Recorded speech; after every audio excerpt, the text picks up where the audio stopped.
All right, so this is our first time recording WebEx, so we're still trying to work out all the bugs. But again, thank you so much for joining us tonight.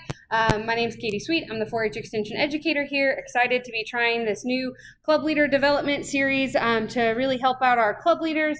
All volunteers are invited to attend these sessions, but they're going to be really geared towards our club leaders and making sure you guys have what you need to be successful in your role as a club leader. So we are going to go ahead get going. Come on in. Nope, you're fine. Come on in. So tonight, just a review of what we're going to be doing. We are going to be reviewing why we're having this Club Leader Development Series.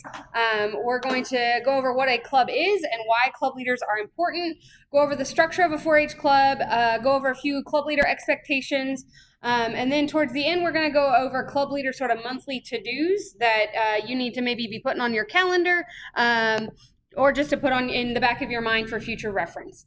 And then we are going to go over some resources, and at the end, we will have time for questioning.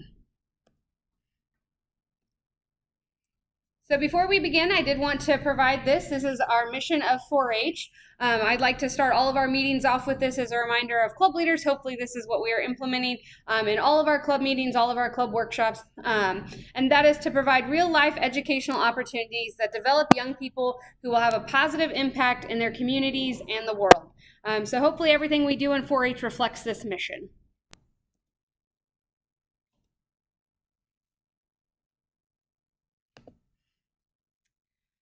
So why Club Leader Development Series? We have a lot of new club leaders, some clubs getting established. We've got new policies and procedures that have taken place in the past 2 years. And we've got a lot of club leaders that have been here for a while, so it's just a great reminder of the policies that have been implemented recently.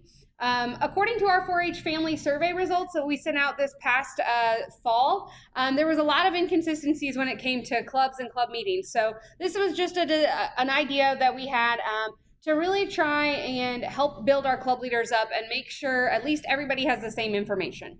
And you are important. Our club leaders are so important to our 4-H program. So we want to make sure that you're equipped and ready to go for any situations that may be headed your way. Tonight, we're going to be focusing on those expectations, those basics of what it means to be a 4-H club leader. And as we go deeper throughout the year, we'll be touching on a lot of different topics as well. These will all be recorded. The idea is that this is an hour tops, like 45 minutes is what I'm hoping for my presentation, and then the rest of the time is questions if you have them. So you are important, and I want you as club leaders to know that, and I value what you do for our organization. I value the time that you put in, and so I'm hoping these will be helpful for you as we go through this next year. So what is a 4-H club? A 4-H club is an organized group that meets regularly with adult volunteers or staff for a long-term progressive series of educational experiences. So unlike 4-H camp, where it just happens one time and the kids are done, club meetings happen throughout the year. So this is designed to give kids that consistency throughout a 4-H program.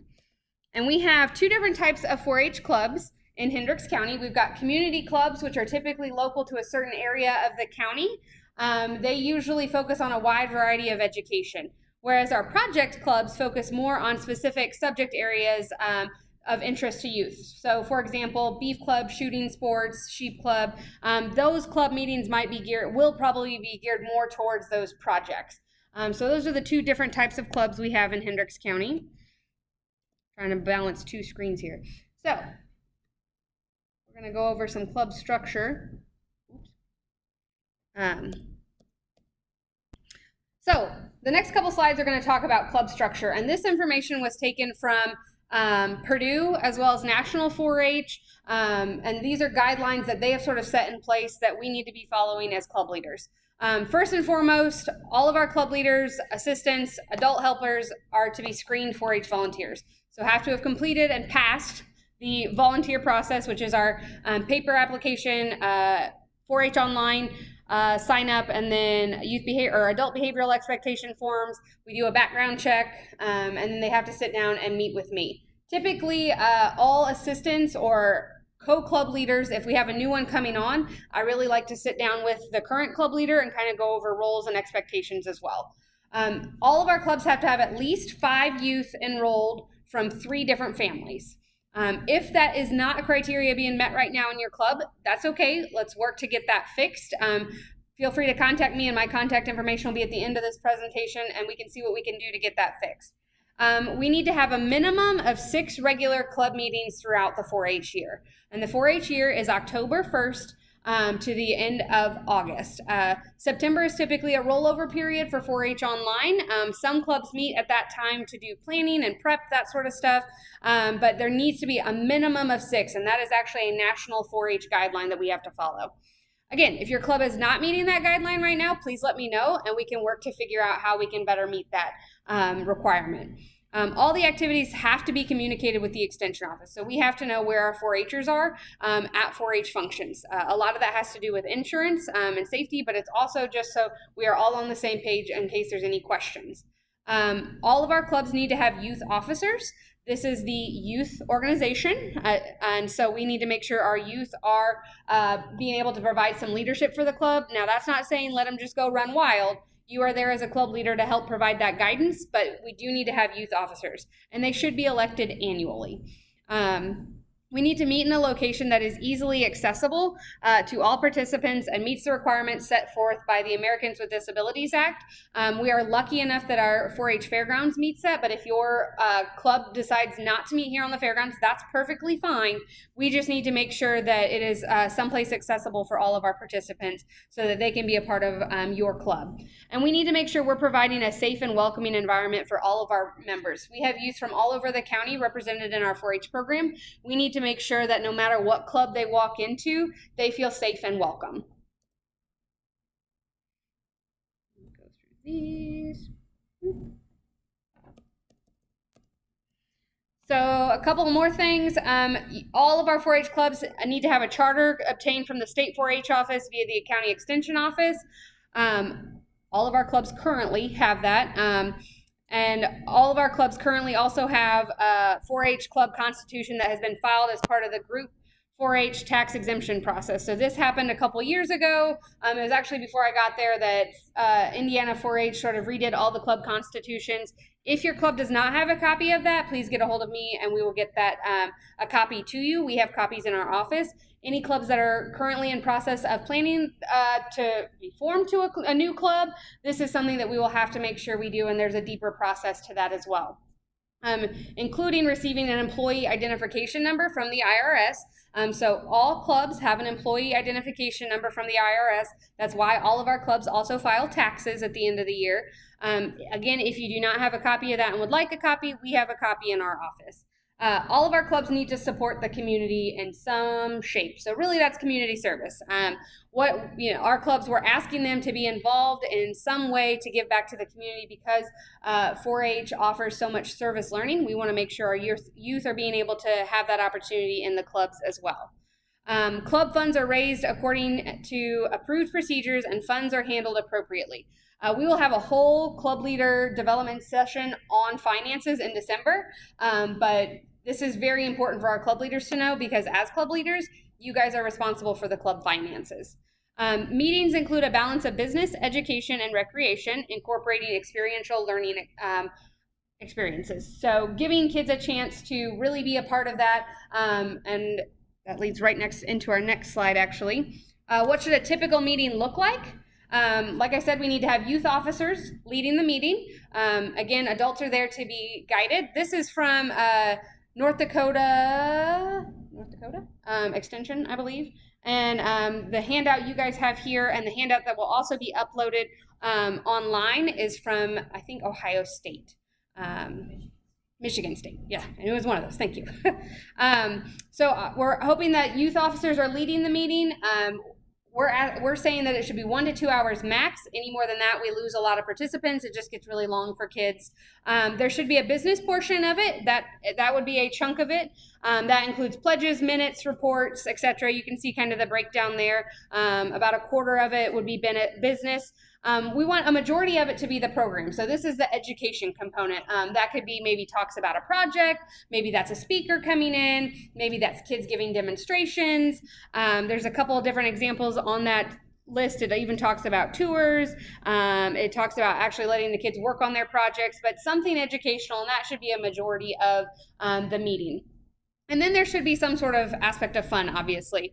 So this gives kids a chance to interact with each other, maybe kids a chance to interact with somebody that they don't get to see at school, different ages, different levels, different abilities, just gives kids a chance to get to know each other and feel like they're a part of that program. And we should use simple parliamentary rules when possible. This also teaches them proper business etiquette, business meeting etiquette. I do have lots of resources, and we're going to discuss meetings in a lot more detail as well in a later session on down the road too. I'm going to pause for a second. Are there any questions so far? I'm going to pull up my chat box again really quick. No questions in the chat box. Awesome. Okay, so why are club leaders important? Why are you important? You provide support and leadership to the club and its members. You are the front lines of 4-H. You are a great communication line to youth in our program. I could not do my job without you, which is really, really important. But you are definitely that front line. Club leaders interact with our 4-Hers way more than I do as the extension educator. So that's another reason why I feel that these sessions will hopefully help clear up any communication and give you guys a chance to know what's going on in our office as a club leader, so you can then take that and give that to 4-Hers so that you're prepared to be those front lines of our program.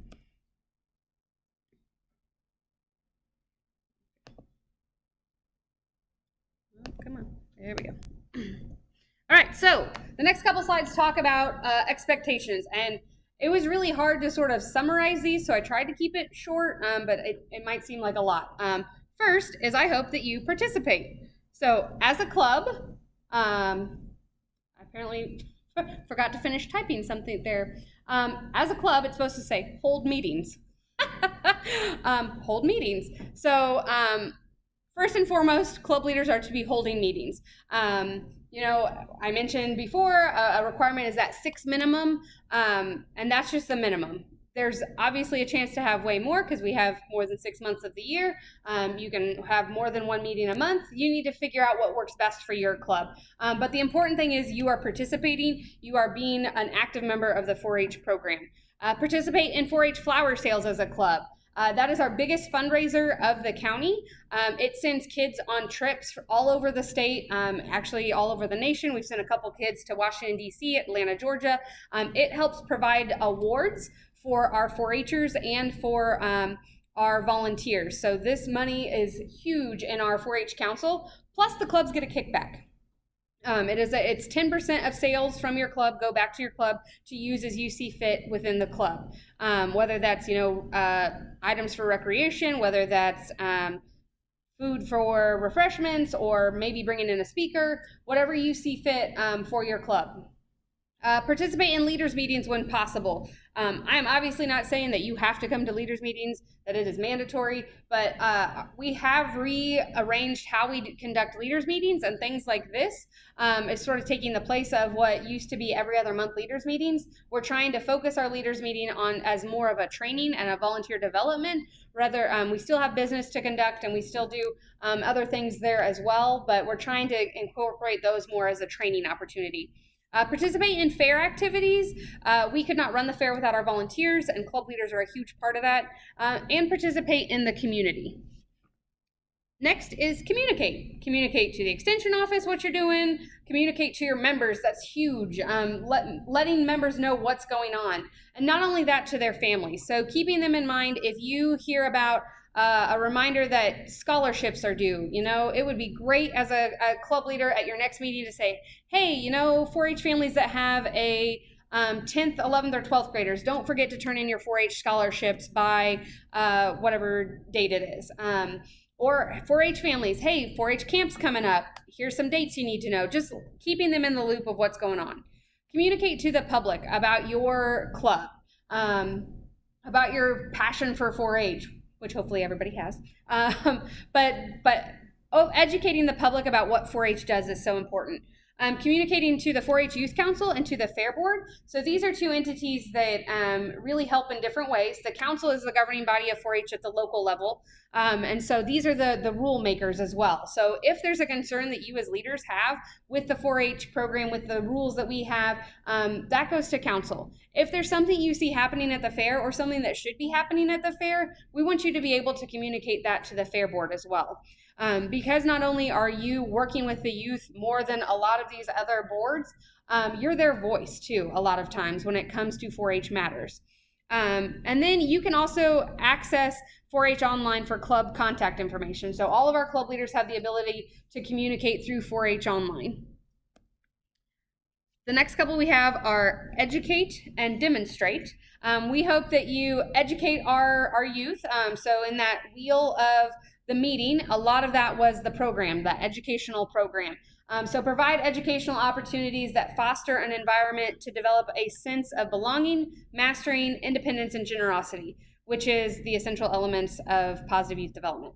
And educate 4-H opportunities, about 4-H opportunities for youth. So trips, scholarships, awards, flower sales. A lot of times club leaders are the first place that our 4-Hers are going to ask those questions of what does this mean? What does that look like?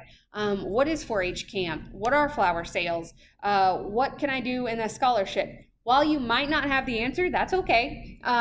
You can send them our way. You can always send them our way. But knowing what's coming up and knowing where to go if you don't know the answer is very helpful for you as a club leader. So just educating about what 4-H opportunities are coming up. Demonstrate is next. So we're hoping that all of our club leaders demonstrate life skills, flexibility, and understanding. While I know there's a frustration that kids are super busy and overbooked and they don't want to come to club meetings, we're hoping that you can be flexible. And what that looks like in your club might be different club to club.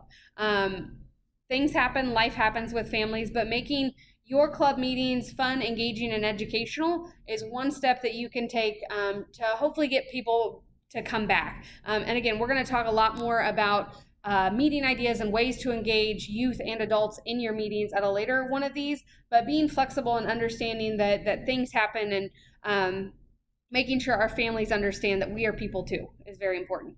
Inclusion is a big one. So going back to that, we're hoping to provide a welcoming and safe environment for youth to grow. That includes inclusion. So making sure when people come to your club that they feel like they are a part of it.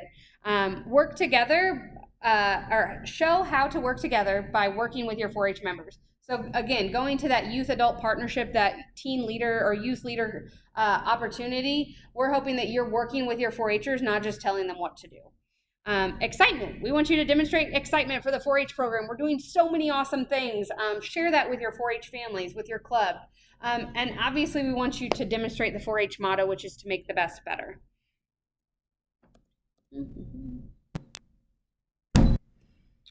Couple other expectations we have, financial responsibility. So all of our clubs are to submit an IRS 990 form electronically by May 15th every year.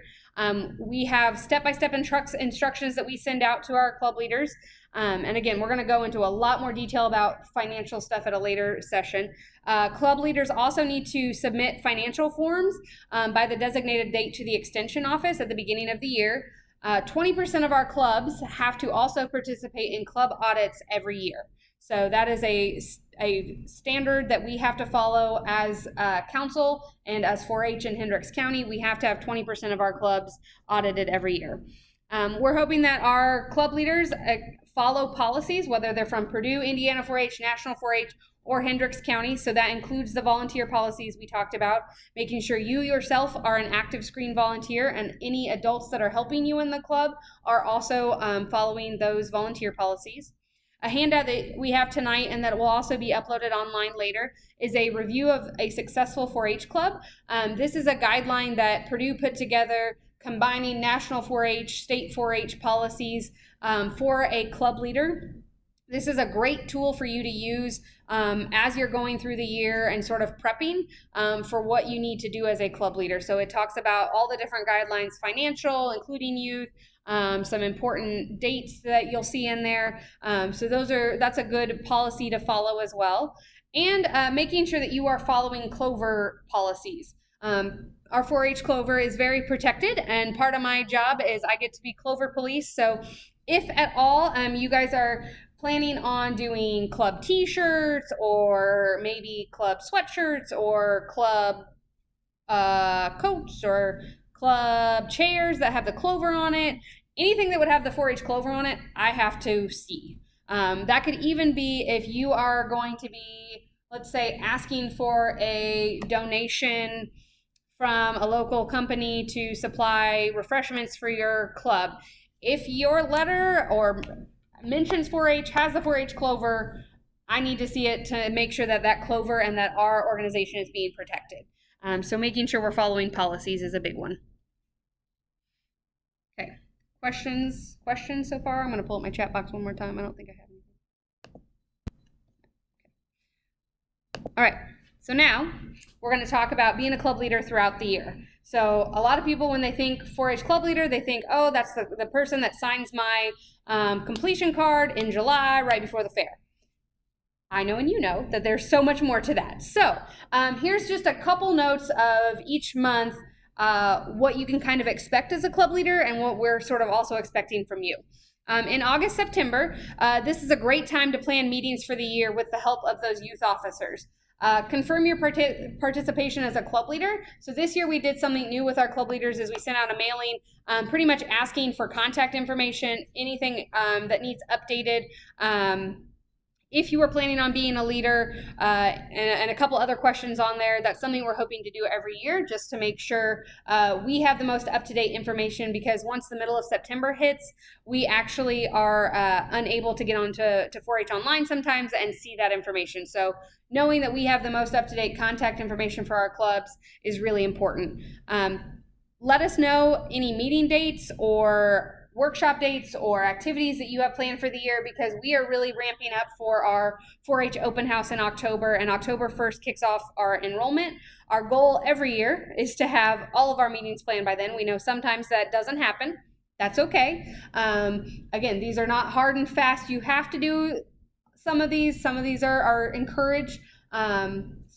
Some deadlines we do have that are pretty set, but as soon as you know meeting dates, we really like to know those so we can start advertising those as well.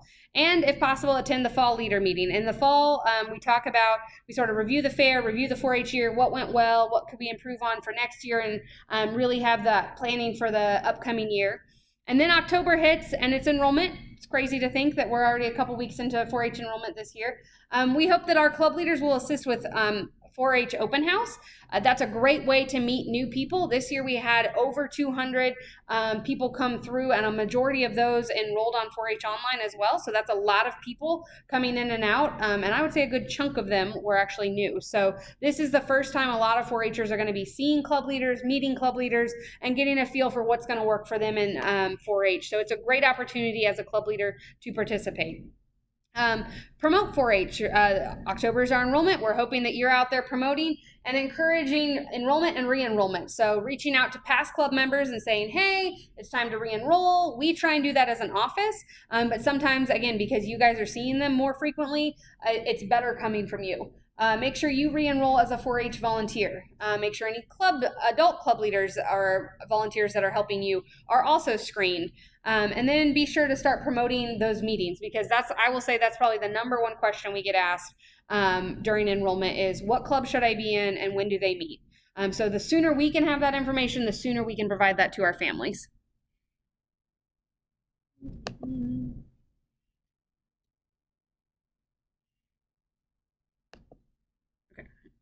November, December, encourage 4-H members to participate in different 4-H activities. November and December brings junior leader kickoff. We've got trip applications coming out, scholarship applications coming out, the leadership summit, which is an Indiana 4-H opportunity for youth and adults to get together and sort of develop those leadership skills that they have. There's a lot of different presentations. There's a nice meal included. That's also when we recognize scholarship winners from around the state, but encouraging 4-Hers to participate in those different activities. And then this is also a great chance for community service projects with the holidays around November and December. It's a great time to get involved in the community. In January, the handbook is released, typically. We try every year, January, to have it released. So it's important that you as club leaders share those updates with 4-H members. Again, we do our best to try and share those updates with our 4-Hers, but sometimes it just comes better from our club leaders. Encourage new families to attend new family orientation. Typically, that's a January, February timeframe. This year, it happens to be in January. It's great for new families to come in, and we do a nice presentation. Kids are welcome at that as well. 4-H trip and scholarship applications are typically due in January. Excuse me, encouraging youth to participate in those is great. And this is where you should also be starting to prepare your financial information from the previous year. So every year at the beginning of the year, we will be asking for club finances from the previous year. And that information, again, will be sent to all of our club leaders. We try and send as detailed examples and information as we can, and we will be talking about finances in December as well. In February, share upcoming events and workshops, so things like camp counselor application, YQCA dates, project workshops. Flower information typically comes out around February, with it being due in March.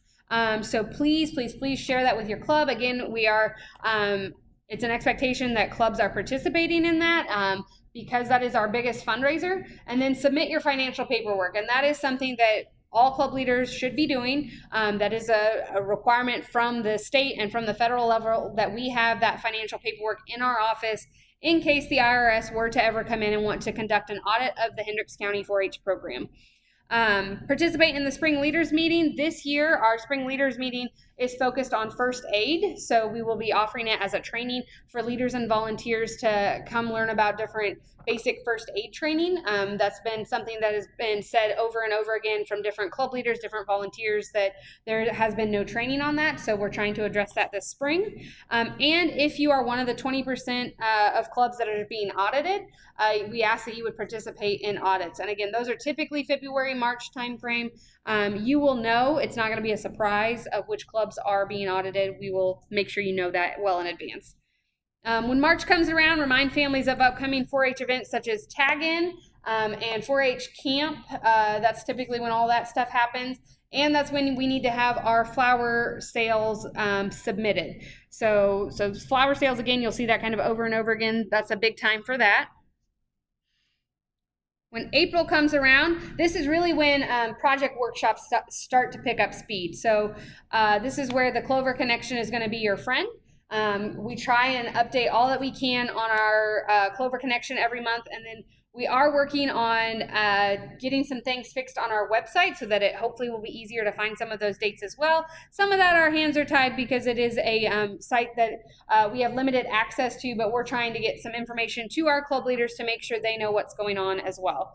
Typically a large mailing about livestock also comes out in April because May has all of the enrollments on May 15th due. So typically a big mailing comes out, and we try to also include all of our club leaders, regardless of if it's a specialty club or a community club, just so everybody is aware of what's going on in case you get asked. And then May, flowers are that first weekend of May typically.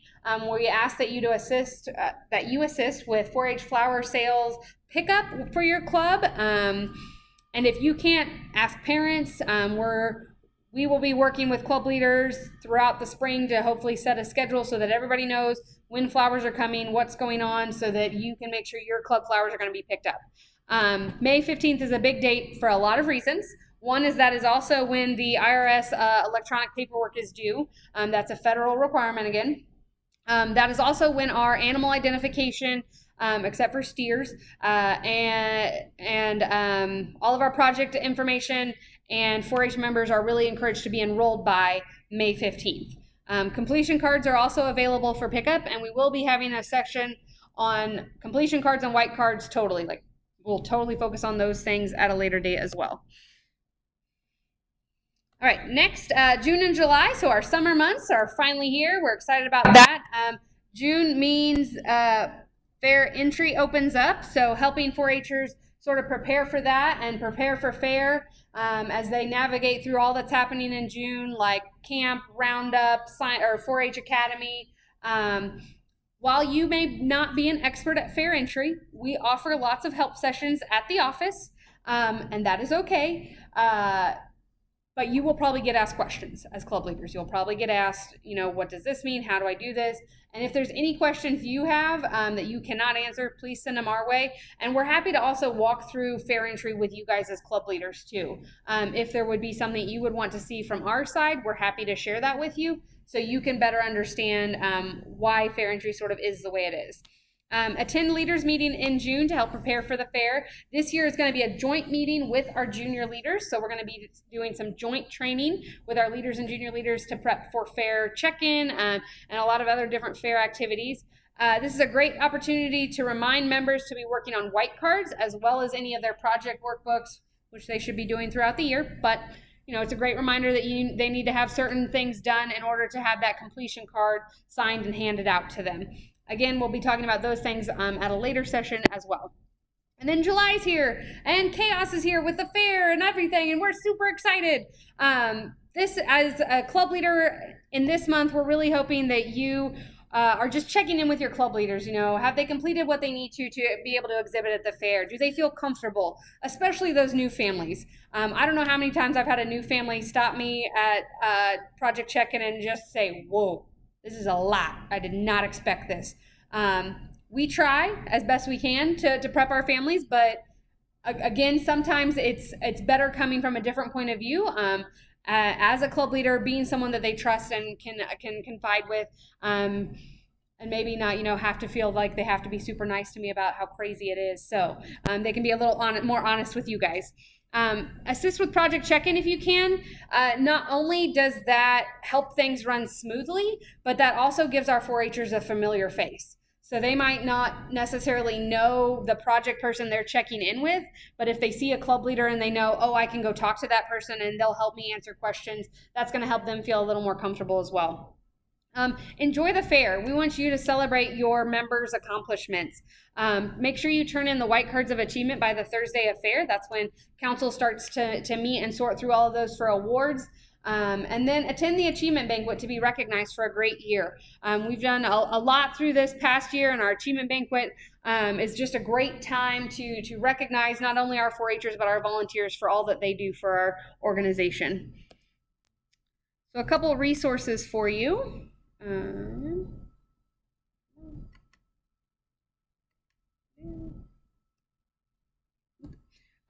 Some resources for you. So all of our clubs should have received a nice box that I forgot to bring over here from my office. It's a plastic tote, and it is a team kit. It's got all sorts of resources, grab and go activities for club leaders. Other leaders are a great resource as well. Reach out to other leaders.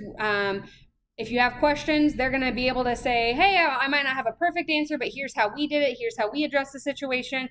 Our Clover Connection newsletter is a great resource for our leaders. We usually have a lot of information in there, but we try and organize similar information in the same spot every month. So, we try and always have, if there's club related stuff, we have a section for clubs, so you can go there and look at that. If it's a livestock thing, we have a section for livestock, so you can know that you can go there and find livestock information. 4-H Online, not only will you be able to access as a club leader, but you can also use that to communicate to your club members. And if you have any struggle with that, please let us know. We're happy to walk you through that. We're happy to do things for you. If you have certain reports you want run, we're happy to do that and help you out there. Indiana 4-H has a lot of resources. That's their website there, as well as our Hendricks County 4-H leader page. So this is a page on our website that we are going to be making sure we update all the time. So this is we're hoping to be your go-to spot. These webinars are all going to be on there, as well as all the resources from each session. So this is where we're hoping if you're like, oh man, what did this do? When was this due? What does this mean? Hoping that you can go there and have those questions answered. National 4-H has some great resources too, including the 4-H STEM Lab. So that has a lot of different activities. Again, grab and go, print and go things for you. And then, of course, the extension staff and our social media. Hendricks County 4-H is on Facebook, Twitter, Instagram, YouTube, in conjunction with Hendricks County. We're on a lot of different things. Hendricks County Extension, so you can find us there. I will say that that's where a lot of people typically go to get information to. We are realizing that, and so we've started advertising a lot more on our social media because that's where people are finding out what's going on in Hendricks County. All right, so now you might be thinking, wow, that's a lot of information, Katie. How do I get a hold of you when I walk out of this room or when I log off of this webinar and have 8 million questions? Here you go. You can call me. This is the office phone number. I have no problem sharing my cell phone number, but because this was going to be on the web, I really didn't want to do that on here. So if you would like my cell phone number, I am happy to give that. And then this is my email as well, kasuite@purdue.edu, and you can follow us on Facebook, Instagram, YouTube, and Twitter. And at this time, I'm going to see if there's any questions. Let me see on here if there's any questions. Okay. If not, I'm going to stop the recording right now.